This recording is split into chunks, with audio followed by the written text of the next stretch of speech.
人这一辈子说白了就两个执念，年轻时怕走错路，急着改运；年老时怕留遗憾，盼着认命运。我听过太多人问，大半辈子都过去了，命数是不是定了？也见过太多年轻人慌慌张张，想找一条快速扭转运势的捷径。今天我就告诉你一句话：命只要你想改，随时都能改。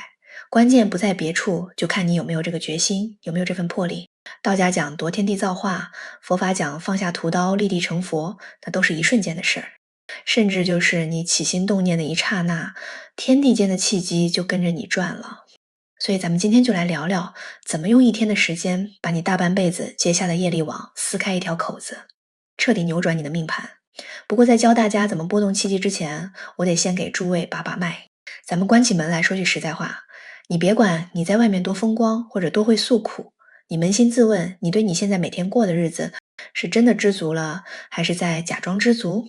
很多老兄弟老姐妹退休金拿着，早上打打太极拳，买买菜，带带孙子，别人一问就说，哎呀，我现在啥也不求了，平平安安就是福，听起来境界很高，好像看破红尘了。但我跟你讲，佛法里把这种状态叫什么？叫无明，叫假修行。你那根本不是真正的知足，你那是无可奈何，因为你觉得自己改变不了什么了，所以强行给自己披上一件叫随遇而安的遮羞布。你是在自欺欺人的熬着干瘪的日子。怎么证明我说的对不对？我教你一个不用花1分钱的办法，马上就能测出你到底是不是假装知足。你看什么？看你的眼红病。佛家叫贪嗔之念。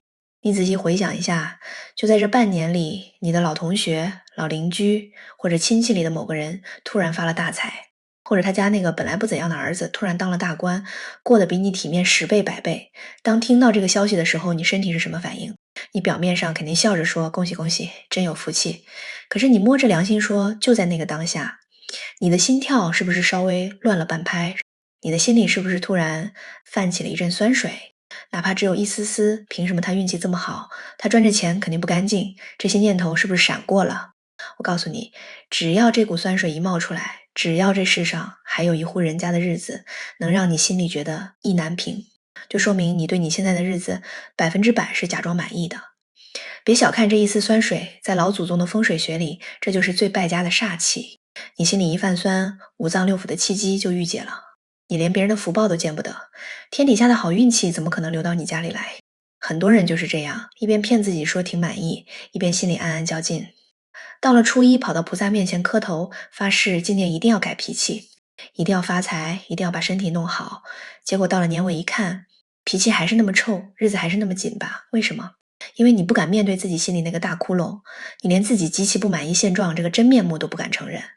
你天天戴着面具活着，生命力早就枯萎了。你以为改变命运就是明天早上定个闹钟，早起半小时，少吃2口肉。你如果只在这些皮毛上打转，累死也改不了命，因为你的根子没动，你还在那个假装安全的泥潭里骗自己。那么为什么改掉一个恶习就那么难？这里头藏着众生一个极大的执念。佛法里有个核心概念叫藏识，也就是第8识阿赖耶识，那是你生生世世从小到大所有的起心动念一切行为习惯的大仓库。你想想看，我们身边是不是经常有这样的人，天天抱怨工作太痛苦，老板不是东西，每天被压榨得喘不过气，否认便说真不想干了，早晚要辞职。结果5年10年过去了，他还在那个岗位上天天挨骂。你实在听不下去了，跟他说既然这么痛苦，那你换个地方或者自己出来做点小买卖啊。他马上就能跳出来给你找1万个理由。大环境不好啊，一把年纪了谁要啊，还要养家糊口啊。诸位，你以后看人绝对不要听他嘴巴上喊什么，你要看他的双脚往哪里走，他为什么不走？真的是因为大环境不好吗？根本不是，是因为他骨子里的那个藏识深深贪恋着那种烂泥里的安全感。一个人长期处在被压抑、被指责的环境里，他的生命磁场就习惯了这种沉闷的阴气，真让他去面对外面那个充满生机但也充满未知，需要自己承担一切后果的阳气世界，他心底里是恐惧的。他害怕一旦失败了，就证明是他自己没本事。而在现在这个烂工作里，虽然痛苦，但他有一个完美的借口，不是我无能，是老板太坏，是体制不公。他宁可忍受现实的摧残，也要保全心理上那个脆弱的面子。他所谓的那些痛苦，其实是他维持现状的护身符。我给你讲一个禅门里的掌故，你一听就明白了。古代有个修行人，在一个破破烂烂的茅棚里住了20-30年，冬天漏风，夏天漏雨，每天吃糠咽菜。他自己也天天在佛前叹气，说自己福报浅薄，求菩萨保佑，让他有个遮风挡雨的地方。后来有个达官贵人路过，见老和尚这么清苦，大受感动，马上派人下山给他化缘，建了一座气派的大砖瓦寺庙，里面什么都齐备，连吃穿用度都备足了10年。贵人恭恭敬敬请老和尚搬进去住。你们猜怎么着？老和尚搬进新寺庙的第一天晚上就失眠了，睡在柔软的床铺上，没有了漏风的破窗户，没有了半夜乱跑的老鼠，他浑身哪都不对劲。第2天开始拉肚子，第3天发高烧，整个人神昏气郁，眼看就不行了。贵人急得赶紧请大夫，大夫看了直摇头，说是气脉全乱了。这时候路过一位真正开了悟的云水僧，走到老和尚床前看了一眼，叹了口气说别治了，把他抬回那个漏雨的破茅棚去。大家半信半疑地把老和尚抬了回去，结果一沾那张发霉的破木板床，老和尚的呼吸立刻匀称了，第2天烧就退了，第3天就能爬起来吃糠咽菜了。诸位，这故事听起来好笑，但你往深了想，这是极其可怕的因果。老和尚嘴上天天求佛赐给他好环境，但他几十年修下来的那个藏识，早就和那种穷苦破败的阴郁气机紧紧粘连在一起了。他的潜意识里认为，只有受苦才叫修行，他把苦当成了自己活着的唯一身份证明。一旦剥夺了他的苦，他连自己是谁都不知道了。所以当福报真的砸到头上的时候，他的业力网根本承受不住这种纯阳的富贵之气，宁可死也要退回到那个烂泥坑里去。你想想看，你是不是也有这种情况？你天天骂自己拖延、懒惰、管不住嘴，你以为那是你没有毅力吗？根本不是，那是你心底深处的那个我，一直在贪恋拖延带来的那一瞬间的轻松，在贪恋躺平带来的不用负责任的安全感。拖延、懒惰、发脾气，这些你嘴上痛恨的恶习，全是你用来逃避真正改变的挡箭牌。所以为什么我说改变命运极难，却又极容易？难就难在你根本意识不到自己是个被潜意识绑架的囚犯，容易就容易在只要你今天听懂了我这番话，敢于狠下心来，像剥皮抽筋一样，把那个贪图窝囊安全感的我只给看破，你的气运当场就能反转。那么具体怎么做？不是靠毅力去死磕，因为用表层意识去强行压制，一点用都没有。你心底深处的藏识，也就是你的本命神，并没有换。在你的骨子里，你依然认定自己是一个爱生气、贪嘴、喜欢抱怨的凡夫俗子。你用表面上那么一点可怜的意识，去对抗你生生世世积累在80田里，如长江大河一般的业力契机。那就像一片树叶想要挡住12级的台风。高明的方法是什么？老祖宗从来不教你改动作，老祖宗叫你换皮囊。你不要在那些鸡毛蒜皮的行为上较劲，你要直接在起心动念的源头，把自己心里的那个身份给换掉。我给你讲一个梨园行里的真实掌故。清朝末年有个唱戏的名角，原本是个唱花脸的。这个人虽然戏唱得好，但在台下吃喝嫖赌抽样样俱全，脾气极大，动不动就跟人打架。他身上的气场极其浑浊，老婆跑了，家里穷得叮当响，3天2头有债主上门。后来戏班子的班主实在看不过去，正好缺一个唱红声的，也就是专门演关公的角儿，就逼着他去演。诸位要晓得，演关公可不是闹着玩的。老规矩，凡是扮演关圣帝君的演员，上台前必须斋戒沐浴，不能碰女人，不能沾荤腥，更不能说脏话赌钱。哪怕在后台，别人也不能叫他的真名，都要尊称一声二爷。这个演员为了混口饭吃，只好硬着头皮接下这个活。一开始他觉得斋戒简直要了他的命，可是当他剃了头，画上那标志性的枣红脸卧蚕眉，穿上绿蟒袍，对着镜子一照的时候，他突然愣住了。镜子里的人威风凛凛，正气冲天。那一刻，他突然觉得自己不再是那个欠了一屁股债、被人瞧不起的烂赌鬼了。为了演得像，他在台下也开始揣摩关公的心境。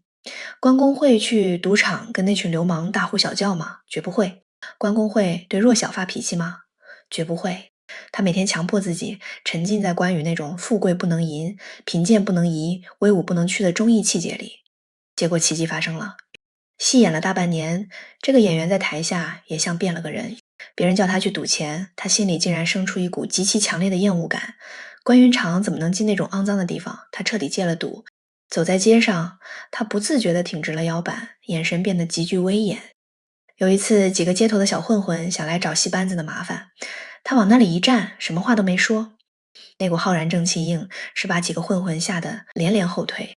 后来，这个人成了德高望重的老前辈，活到80多岁，子孙满堂，家运昌隆。你以为他只是在演戏吗？他这是用了一招狸猫换太子，在不知不觉中把他80田里那个流氓烂人的身份偷换成了关圣帝君的身份。当他把自己当成一个有大气魄、有大正气的人时，他的五脏六腑、经络气血全部跟着这个高维度的念头重新排列。在这个新的皮囊里，赌博、发脾气、抱怨这些恶习，就不再是他需要痛苦戒除的毛病，而是成了与他当前身份极其不相容的脏东西，一碰就觉得恶心，自然就断掉了。这哪里还需要什么毅力？所以你想要改命，就在今天，在这一念之间把自己拔高。你要在心里给自己换个身份，把自己当成一个德高望重的长者，当成一个来这个家里结善缘、度众生的老菩萨。当你用这种眼光去俯视你现在的生活时，你会发现过去那些让你气得半死、整宿睡不着觉的烂事儿，根本就不叫事儿。当然，要把这个身份换过来，不是一句话那么简单。我给诸位准备了一把极其锋利的刀子，只要你敢对自己下狠手，1天之内就能把身上那层虚伪的阴气剥干净。这7把刀子，你拿张纸记下来，回去把自己关在房间里，老老实实摸着良心回答这7个问题。你要是敢对自己撒谎，你就别想改命。你要是能答出来，你的命就保住了。第一问，如果未来5年你还是像现在这样怨天尤人，不敢做出任何实质性的改变，请你给我描述一下5年后的一个普通星期二。你早上在哪张床上醒来？你的身体是什么感觉？你身边躺着谁？你这一天是怎么熬过去的？你必须死死盯着那个5年后的画面，看到你骨髓发冷为止。第二问，如果你就这样假装岁月静好，坚持10年，你到底错过了什么？你错过了多少本可以结下的善缘？错过了多少次把家运托起来的转机？第三问，等你这辈子走到尽头，两眼一闭的时候，你发现自己从来没有打破过这个安全的壳子，从来没有真正为自己、为家人拼过一次，你付出的代价是什么？你对得起老天爷给你的这个人的身份吗？第四问，在你的朋友圈里，谁已经过上了你心里最嫉妒、最想要的那种生活？嫉妒是面镜子，照出的是你真实的渴望。你必须把这个对象找出来，承认你在同样的轨道上已经被人家甩开了10年、20年。第五问，既然你想要那种生活，你必须放弃现在身上的哪一个身份？你必须脱掉那层旧皮囊。你是要放弃自以为是的长辈身份，还是放弃混吃等死的身份？你要是不把这层阴暗的旧皮剥下来，新的福气根本进不来。第六问，你不去改变那个最尴尬、最丢人、最让你无地自容的理由到底是什么？不是那些冠冕堂皇的大环境不好，我年纪大了，而是那个最不要脸的真相。当你敢于把这个真相写在纸上的时候，你身上的阴气就被切开了一道大口子，阳气就开始往里灌了。第七问，如果你现在的这种拖延，这种假装知足是一种自我保护，你到底在保护什么烂东西？这东西值得你拿后半辈子的幸福去换吗？你保护的不过是你那点可怜的虚荣心，是你那个早就在发臭的面子。你为了保全这个根本不存在的幻影，把自己的健康搭进去了，把老婆孩子的幸福搭进去了，把整个家宅的风水都给败光了，值得吗？我跟你讲一个真事。10多年前，有个50出头的中年人，投资失败，家底快掏空了，老婆天天跟他闹离婚。他坐在我面前，脸色灰暗的像死人一样。他跟我哭诉说，老天爷不公平，朋友坑他，他生不如死。我没有安慰他，我猛喝了他一声，你别在这里给我演可怜，你那是贪恋这个受害者的壳子。我扔给他一张纸，让他回去把自己关在房间里一整天，老老实实回答这7个问题。第二天早上，他从房间里出来，眼圈是红的，但整个人的气场全变了。他眼神亮了，腰杆挺直了，不再抱怨任何人。他马上把手里最后一点值钱的东西处理掉，拉下面子，从最底层的跑业务开始重新做起。结果只用了6个月，他把别人6年都拉不回来的运势硬生生给扭转过来了，生意起死回生，老婆也不提离婚了。为什么？因为他在那一天里已经把那个懦弱的怨天尤人的老陈给彻底杀死了。活下来的是一个浴火重生的新人，这就叫只用1天改变一生。最后我再啰嗦3件事儿，你们打死也要记住。第一，打死别做漏阴气的事儿。什么是漏阴气？就是抱怨和嫉妒。从今天起，不管老伴菜烧咸了，还是儿女忘了给你打电话，你把你那句到了嘴边的抱怨给我死死咽下去。你呢，一开口吐出来的，全是你80田里的嗔恨之气，家里的磁场立刻就变酸变臭了，福报马上就漏光了。第二，遇到烂事立刻换皮囊，以后再遇到让你暴跳如雷的事儿，或者又想偷懒逃避的时候，你立刻在心里喊停，问自己：我现在的身份是个没出息的懦夫，还是个来人间渡劫的老菩萨？你只要把老菩萨这个高维度的念头一换上去，那种大格局的纯阳之气就出来了，你就不痛苦了。